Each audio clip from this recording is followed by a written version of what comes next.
The Colts were aggressive in 2025 about adding players. They had some hits, they had some misses, but they also had some who just weren't around enough for us to be able to tell.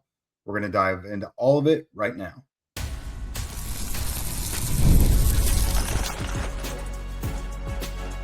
You are Locked On Colts, your daily Indianapolis Colts podcast. Part of the Locked On Podcast Network, your team every day. All right, welcome to Locked On Colts, part of the Locked On Podcast Network, now the number one sports podcast network out there. Today's episode is sponsored by PrizePicks. Download the PrizePicks app today and use code LOCKEDONNFL to get $50 in lineups after you play your first $5 lineup. What is up, friends and family? This is Jake Arthur, Indianapolis Colts beat writer for Roundtable Sports. And today we're continuing our mix of reviewing the season and previewing the offseason. Yesterday, Zach reviewed the rookie class with you guys. Today, I'm going to go over some of the primarily free agency, but some of the key moves that the Colts made throughout the year, because whether you're happy with how the Colts approached the offseason and player acquisition and everything, or dissatisfied, I think we all can agree it was more aggressive than it's really ever been in Chris Ballard's 9 years. It went from free agency, it carried through training camp whenever guys went down into the season, and it went up to the trade deadline. And it was a very interesting and captivating year to be someone who digests the Colts, essentially, whether you're a fan, media member, what have you. They pretty much had us on our toes at all times. So we're going to go over some of the moves that really worked, some of the moves that maybe didn't work so well, or guys who, maybe it was a mixed bag. We didn't see enough from them. And then some of these guys are actually back potentially on the open market again as free agents this offseason. So we're going to go ahead and start out with what worked. And we got to start out with Daniel Jones, right? So the quarterback position is obviously the most important on a football field, let alone perhaps sports. And Jones really was a pleasant surprise. Obviously, here on this show, we weren't huge fans of it. We thought, obviously this was a quarterback who just felt a little bit like damaged goods, and that, his high end was maybe something we already saw in 2022, which still wasn't all that statistically productive, and it was really reliant on him running the ball. But Jones came in. He was exactly what Shane Steichen wanted from a mental aspect, and physically he got rid of the ball quickly and everything. It kind of started with the whole camp battle of it all with Anthony Richardson, which you saw us, I was there every day throughout the spring and summer. It kind of went back and forth, but as far as physically impressing, it was mostly a wash with a slight nod to Anthony Richardson, given the fact there was probably more big plays birthed by him. But then when the season started, they flipped a switch, and kind of the snooze fest that we saw in the summer, that was not at all what Daniel Jones orchestrated throughout the year.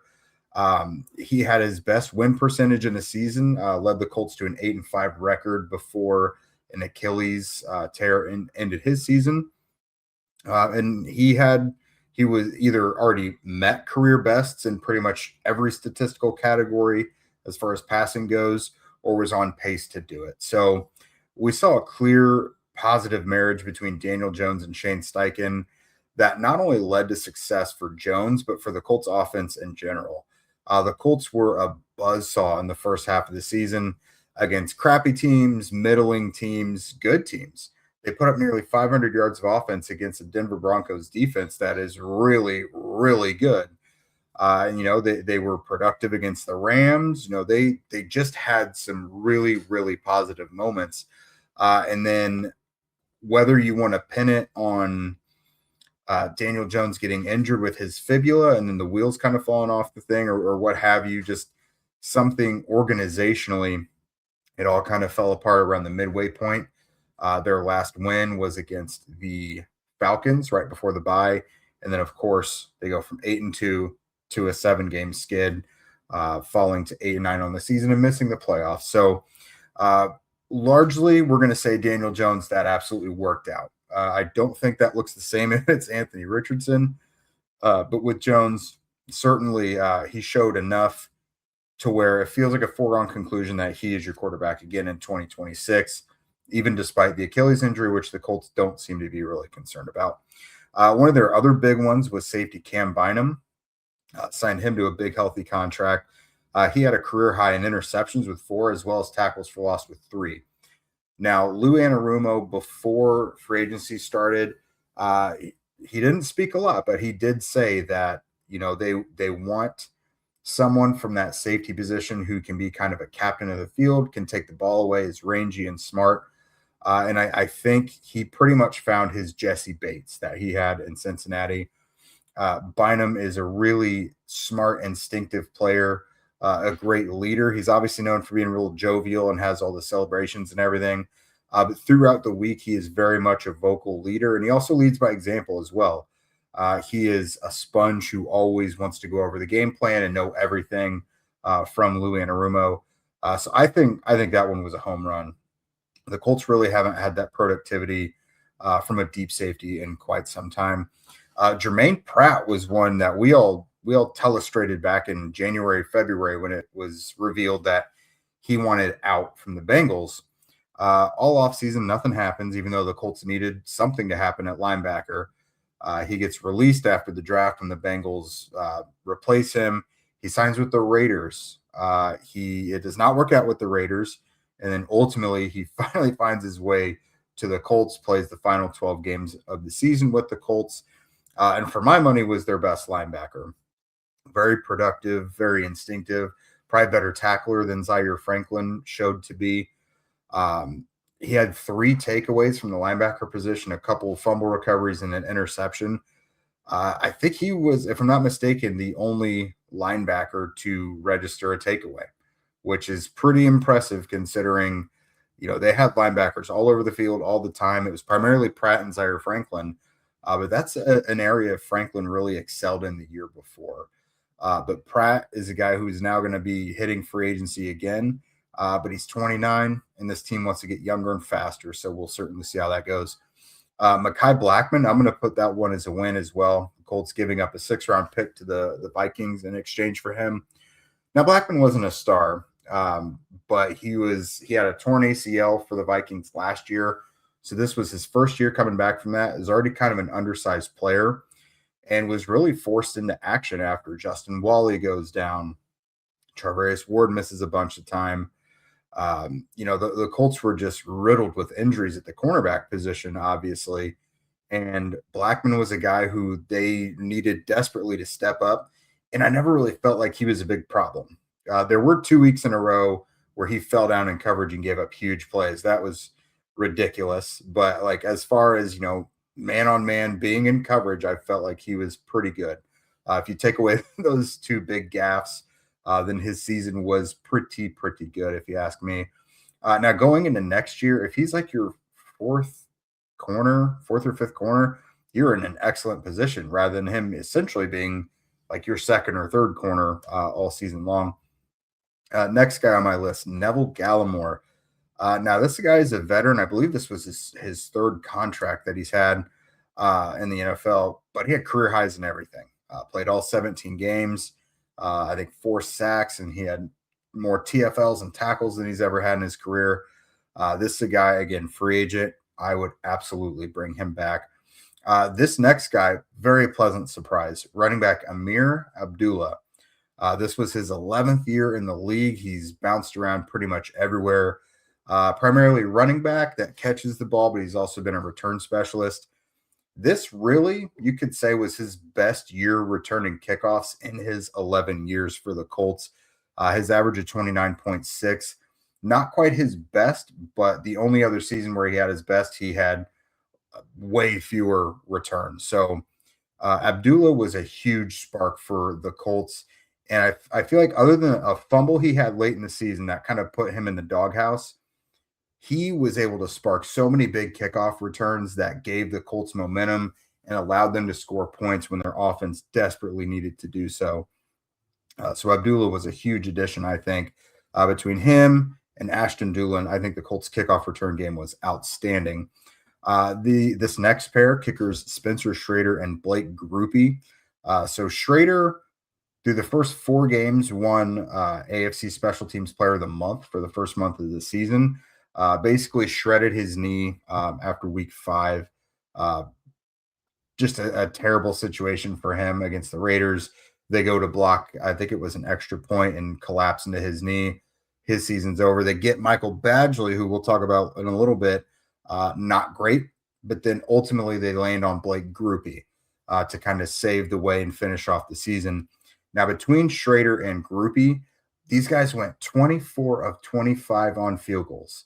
They only missed 1 field goal the whole year and no extra points, 24 of 24. So the kicking game was about as good as it could get if you just remove the Michael Badgley segment of it all. And then Ashton Dulin, that's someone they re-signed in the offseason. And if you take out his stint on IR with a hamstring injury, I think you're looking at an all-pro year from Ashton Dulin without question. This was, I think, his best season.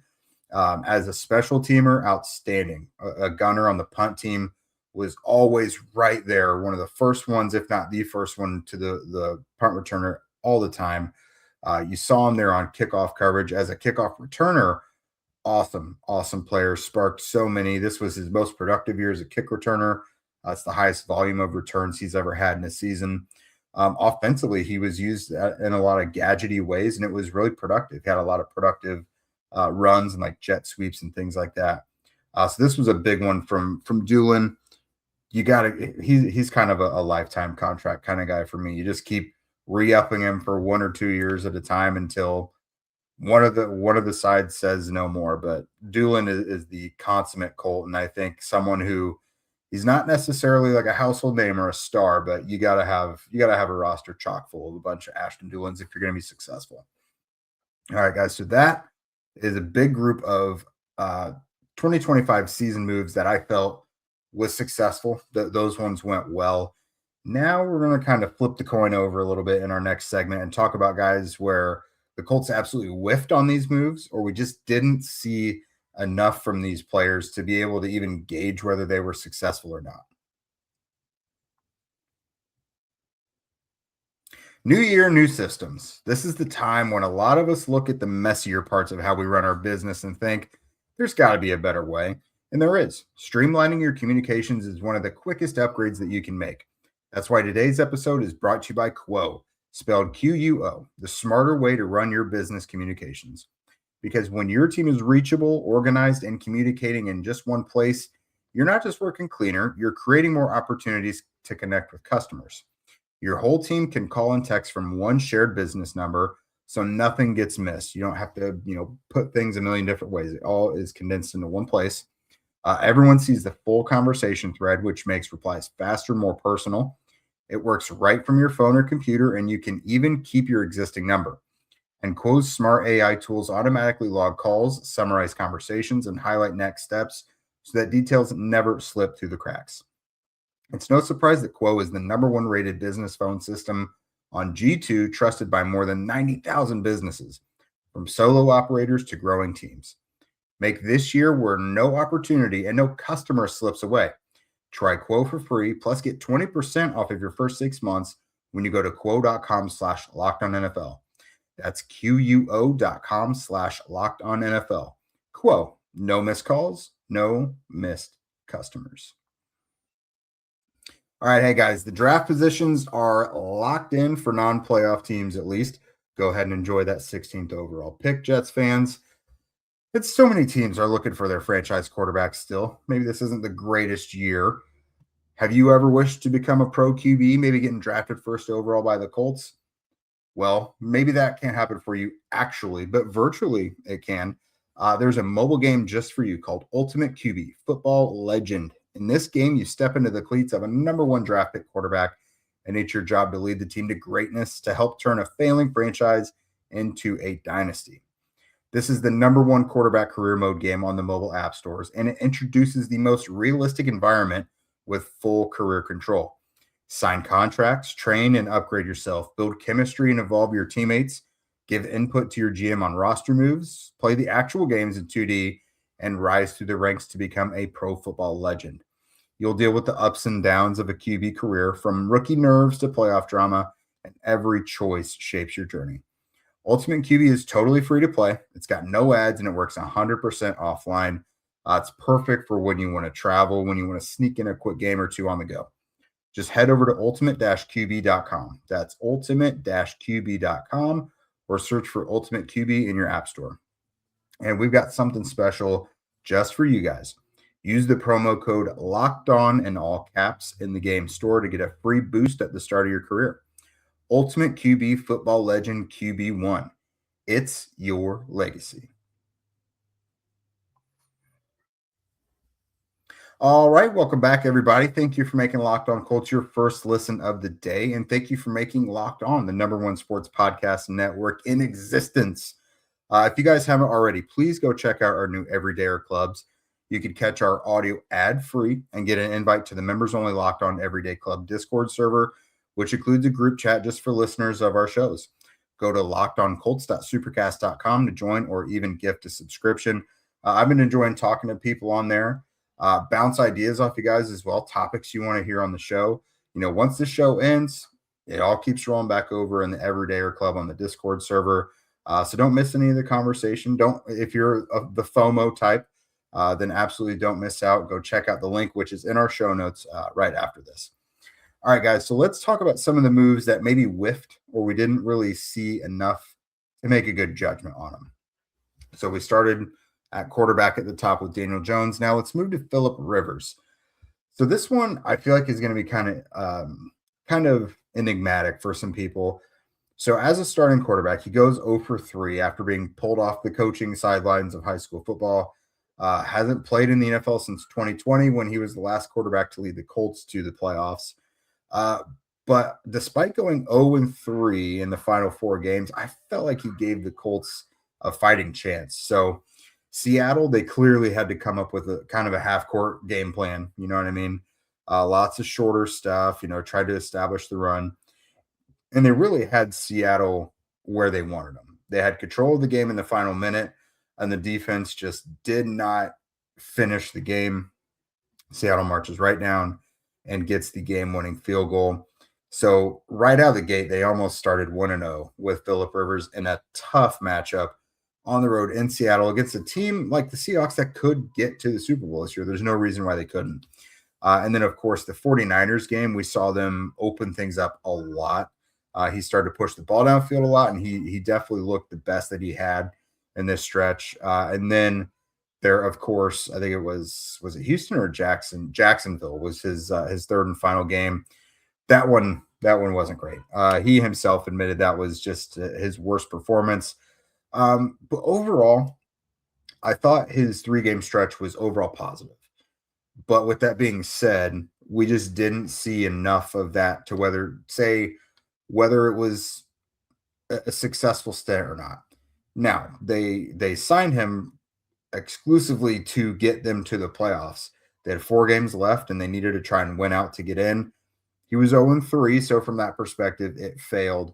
But just him starting 3 games, it wasn't really enough for us to really give a great evaluation of it.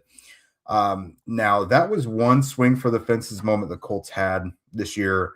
Their other one was under totally different circumstances. It's when at the trade deadline, they traded 2 first-round picks and A.D. Mitchell to the Jets for former All-Pro cornerback Sauce Gardner. Now, Gardner, what he was able to do immediately right out of the gate for the Colts, very impressive. So he'd already played an international game for the Jets recently coming into when he was traded to the Colts. He gets traded, I think it was on Tuesday, comes to the Colts, is in the building for like 3 days before they have to jet off for Germany for his second international game. He plays the entire game, which is an overtime game. They have the bye week, and then they go back on the road the next week against the Chiefs, which is another overtime game. So the guy gets traded, and then a few days later has to go to Germany, plays a whole overtime game, and then 2 weeks later in his next game, back on the road, full overtime game again. And that's when things kind of started to go awry.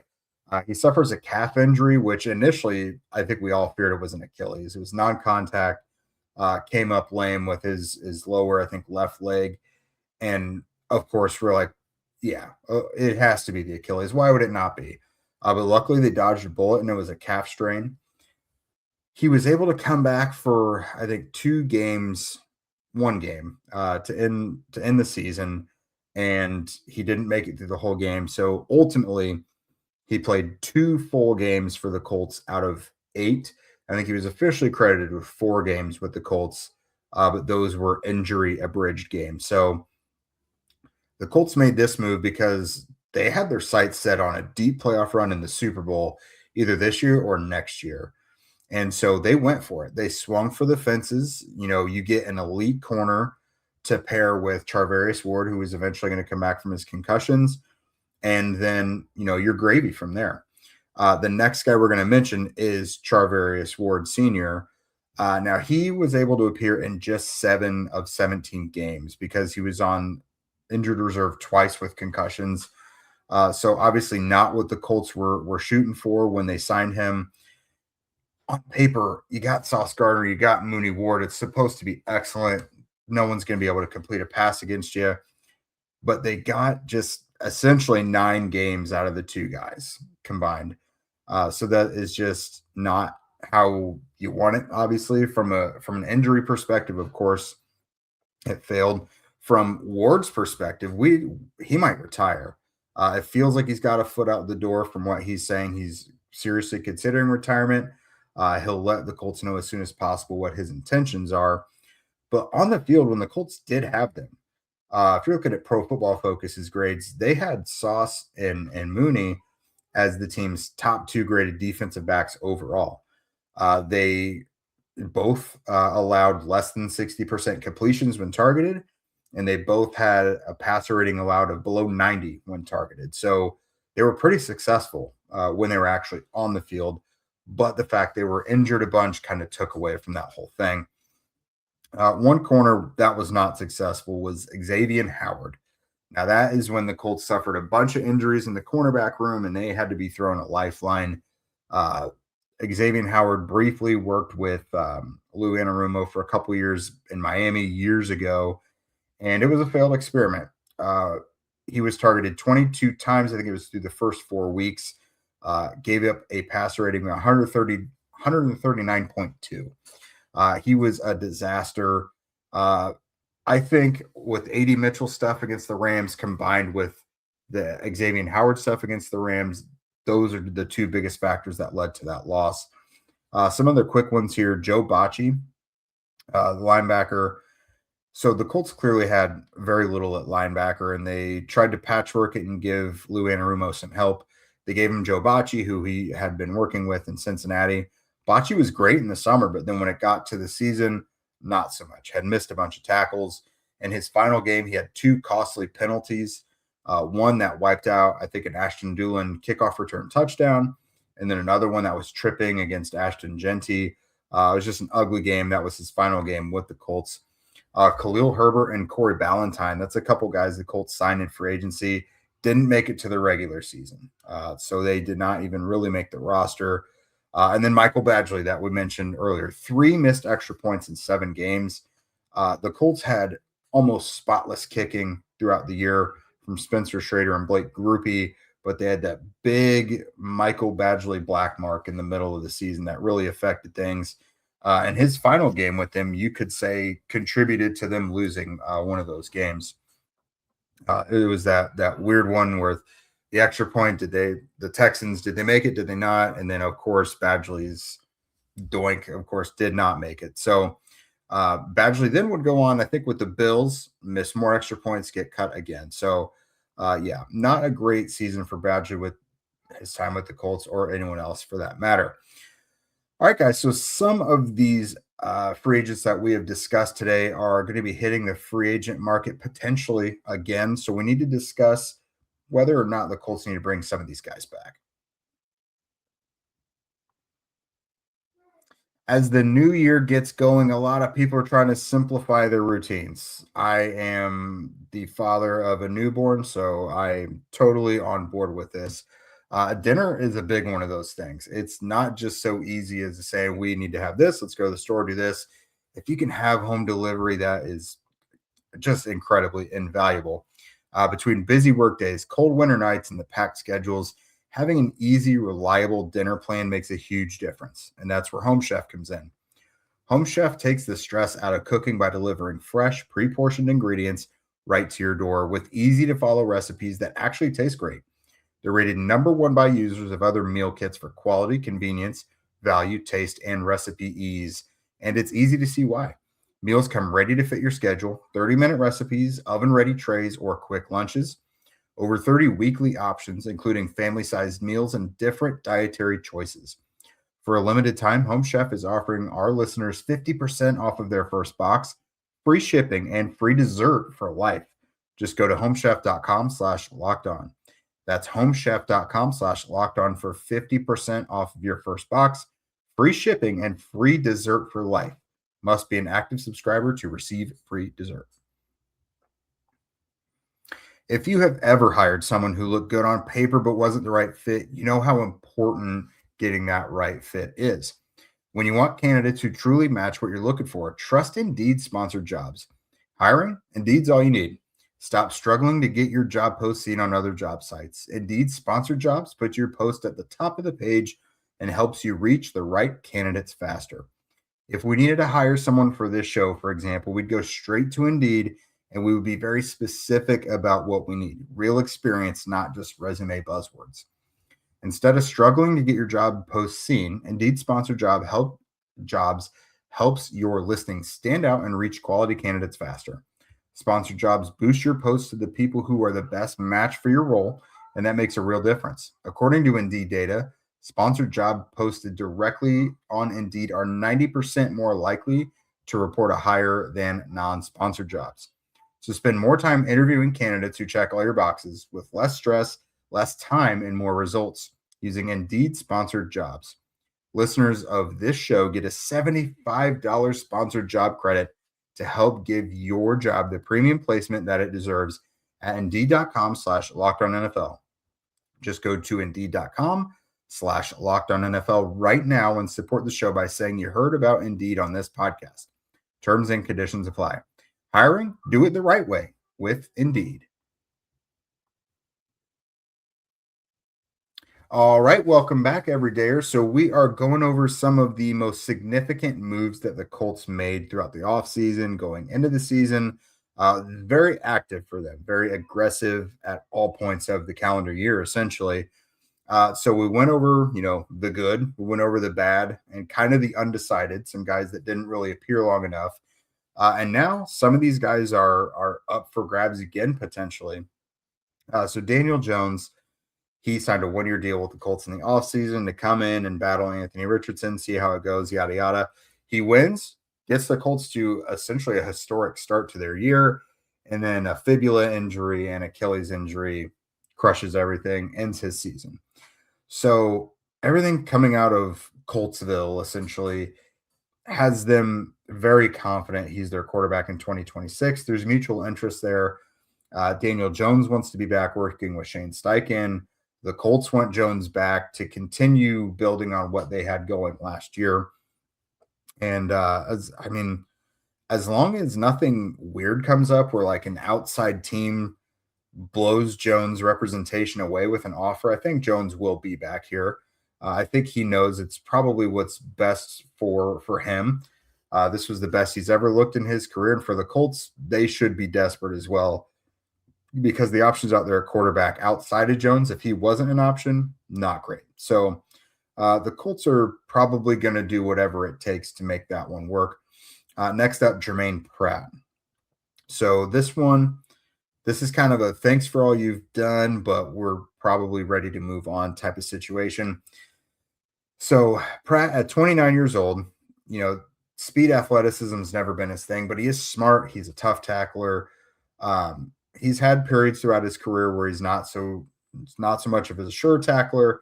His coverage has waned in his more recent years as well. But he was the Colts' best linebacker this year, I think. I think he did really well at hitting the hole and really disrupting running lanes. The Colts had a really good run defense this year, and Pratt was a big part of it. But they want to get younger. They want to get faster. So not only Jermaine Pratt, but I wouldn't be surprised if they have a whole new starting lineup at linebacker this year. Over the next couple of years, if they decide to get out of the Zaire Franklin contract, they will save nearly $15 million, or they'll create nearly $15 million in cap savings over the next 2 years. So Pratt, while his matchup with Lou Anarumo wound up being successful, like we all kind of hoped it might be when we started talking about it this time last year, essentially, probably a 1-year type of situation. Neville Gallimore is the next one up. This one I would almost not even consider not doing it unless he hits the open market and other teams just throw a ton of money at him. Now, if you can get interior pass rush and you don't have to give like premium money for it, like you don't have to pay a guy to be the starter, then that could be pretty tough, because the Colts, Gallimore's not going to be their starter unless something happens where they get themselves out of the Grover Stewart contract and they decide they want to re-sign Gallimore to be their new starting nose tackle alongside DeForest Buckner. I don't know, but another team may like what Gallimore gave the Colts and sign him to a pretty handsome deal beyond what the Colts would want to do for his role, if that makes sense. They don't want to overpay for a guy who's going to be their third interior player, essentially, is what I'm getting at. But DeForest Buckner, 32 years old, coming off a neck surgery. Grover Stewart, 32 years old. I mean, there's nothing wrong with him, but we've talked about his contract being something you might want to take a look at. We've talked about that recently. So the third defensive tackle spot, I think, is going to be critical for the Colts. Don't even mess with it. Bring Neville Gallimore back. Again, I mentioned this is a guy who, a veteran player. He's been in the league several years, but just had the best season of his career as the third defensive tackle for the Colts. Don't mess with it. Bring the guy back. And this is a team that is going to need all the defensive line firepower they can get. Bring one of your best players back. I mean, it's not rocket science. There's plenty of guys on there that didn't do much this season that you can let go or cut or trade. Gallimore was not one of those guys. Bring him back. And then the last one here, Blake Grupe. This one's interesting because Spencer Schrader's knee, we don't know what the timeline of that is. Will he be ready for training camp, the start of the regular season? I don't know. We'll wait and see. But Grupe is an exclusive rights free agent, which essentially means he's got no options. If the Colts offer him something, he's got to take it, or that's really his only option. He only becomes a true free agent if the Colts decline to give him a contract offer. So I think for the Colts, it would be wise to hang on to Grupe until they know what Schrader is going to look like. Very possible that Schrader starts the season on PUP, on physically unable to perform, and then they need a guy like Grupe to come in and carry them until Schrader's back. Or shoot, maybe Schrader just doesn't look the same upon returning. Or, when he starts practicing again, they can tell that it's just not right. Well, you have a guy in Blake Grupe here who was essentially perfect for you in limited action last year. So Jones, bring him back. Pratt, probably not. Thank you for what you did, but it's probably best to part ways. Gallimore and Grupe, bring those guys back for sure. Well, that's all we have got for you guys today. Thanks for tuning in to Locked On Colts. We'll be back later tonight again for the Locked On Colts Squad Show. Zach Hicks, Derek Schultz, and Alan Pinkett and myself. Make sure you subscribe and follow Locked On Colts so you get all the latest episodes. Of course, if you don't already, follow at Locked On Colts, at Jake Arthur NFL, and at Zach Hicks 2 on social media. Again, if you never miss an episode, the Everydayer Club is built just for you. This is about to be over, so look in the show notes, click the link, and join the fun. Get Locked On Colts ad-free, plus, again, the members-only Discord access and more. Head to lockedoncolts.supercast.com to join the club. For those of you on video, we're going to go ahead and send you to the first ever 24/7 National NBA YouTube channel. On audio, make sure you make your next listen the Locked On NFL podcast. And with that, you guys have a great day, and we will see you tonight for the squad show and tomorrow for the daily show.